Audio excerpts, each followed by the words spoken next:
ამ პარტიის ლიდერი მოქალაქე სააკაშვილი ბედავს და უკრაინის ტრაგედიაზე ცდილობს თავისი პიარის აგორებას. სააკაშვილი, რომლის რეჟიმი ზუსტად იანუკოვიჩის ხელისუფლების მსგავსად უარყოს საკუთარმა ამორჩეველმა. კანონის საკუთარ თავზე მორგება, სახელმწიფოს ხარჯზე საკუთარი კომფორტისა და კეთილდღეობის უზრუნველყოფა, სააკაშვილისა და იანუკოვიჩის გუნდების საერთო ხელწერა. ასე გამოეხმაურა ვიცე-პრემიერი კალაძე რუსთავიორის გადაცემა არჩევანში მოქალაქე მიხეილ სააკაშვილის მიერ გაკეთებულ განცხადებას. ვიცე-პრემიერმა თქვა, რომ ექს-პრეზიდენტის და ნაციონალური მოძრაობის წევრების განცხადებები საფრთხეს უქმნის საქართველოში საოკუპაციო ზონაში მიმდინარე პროცესების სტაბილურობას, ასევე უკრაინასთან და რუსეთთან ქვეყნის ურთიერთობას. კალაძეს ნაციონალურმა მოძრაობამ დღესვე უპასუხა. კალაძის განცხადება იყო დაბოღმილი ადამიანის განცხადება, თითქოს ნაციონალურმა მოძრაობამ გაიმარჯვა იქ. ეს არის ჩვენი ქვეყნა, იქ საქართველოს დრო შეტრიალებდა. ეს არის მთელი საქართველოს გამარჯვება. ქართულ ეთერს მონატრებულმა მიხეილ სააკაშვილმა გადაცემა არჩევანში უკრაინაში განვითარებულ მოვლენებზე ისაუბრა და პარალელები საქართველოსთან გაავლო. ის ვინც უკრაინაში დაავალა არევა, იანუკოვიჩი, ზუსტად იგივე ხალხი გვეწყობდა საქართველოში არეულობას. ვინც უკრაინაში გაასროლია, ზუსტად იგივე მოაწყო პროვოკაციები საქართველოში. სხვა საკითხია, სწორად ყოველთვის ადეკვატურად რეაგირებდა თუ არა ჩვენი მთავრობა. მიხეილ სააკაშვილმა ასევე განაცხადა, რომ მან უკრაინაში სხვადასხვა მაღალ თანამდებობებზე შეთავაზება მიიღო.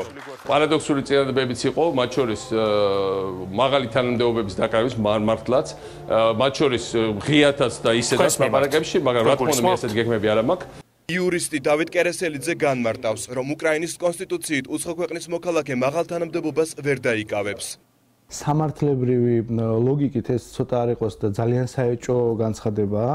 იქიდან გამომდინარე, რომ შესაძლებელია ხა ნებათაღელვის პერიოდში რომელიღაცა მომიტინგე რაღაცა დაპირდა სააკაშვილს, არ ვიცი, ხა ეს ცოტა სამართლებრივი შეფასების კითხვებით ცდება, მაგრამ თუ ჩვენ ვილაპარაკებთ სამართლებრივ ფარგლებში, ეს ცოტა აბსურდული რაღაცაა. სააკაშვილი უკრაინაში დავით ყიფიანის გარდაცვალების ფაქტსაც შეეხო და საქართველოს ხელისუფლება გააკრიტიკა. მე მინდა სანამ სხვა რაღაცა უბრალოდ მოკლედ თქვა, დათო ყიფიანი. ესე იგი, აი აქ ზუსტად ამ ქუჩის ქვემოთ, აქ სადაც ვიდექით. გადაძვრა ტყვიების ქვეშ, გათიშა აი ეს ბრონიბორი წყალსაცავ დემონსტრანტებს ტყვიების ქვეშ. მანა იყო პირველი შევარდა უკრაინულ სახში. ეს რასაც მეყოფდა ჩემი უკრაინელი მეგობრები. მაშინ გაუარა პირველმა ტასაცმელს ტყვიამ. ჩაასვენეს, რა თქმა უნდა, ოფიციალური პირი მას არავინ არ დახვედრია, მაგრამ დახვდა ათასობით ადამიანი. სამედიცინო დასკვნა ეს პირველად ის არის ახლა უკრაინულად ეტერა და ვერტები გითხე რა, ის ახლა უკრაინული არ ვიცი. შეგიძლიათ ვანახოთ ეს დასკვნა. არა ეს მე ის ბავშვთა იმას აქ გადასათარგმნია უკრაინაში არის გასაგზანი რა შემდეგ და არ ვიცი წაღებული აქ იმას.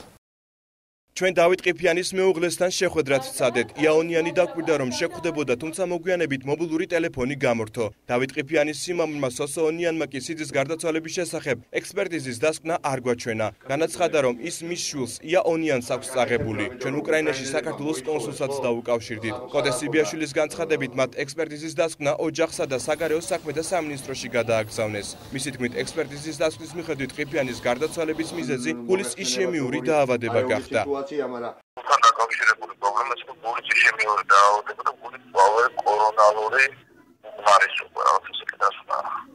მოქალაქე სააკაშვილის საომავლო გეგმები როგორც ჩანს უკრაინას არ უკავშირდება. რუსთავიორის ეთერში ექს-პრეზიდენტმა განაცხადა, რომ მას საქართველო ყველა უჯრედით ენატრება.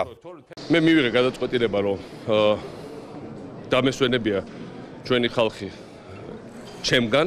თუმცა სულ ცოტა ხნის წინ მიუნხენის კონფერენციაზე ყოფნისას მიხეილ სააკაშვილმა საქართველოში მიმდინარე მოვლენების კომენტირებაზე უარი თქვა და განაცხადა, რომ ეს მისი საქმე აღარ არის.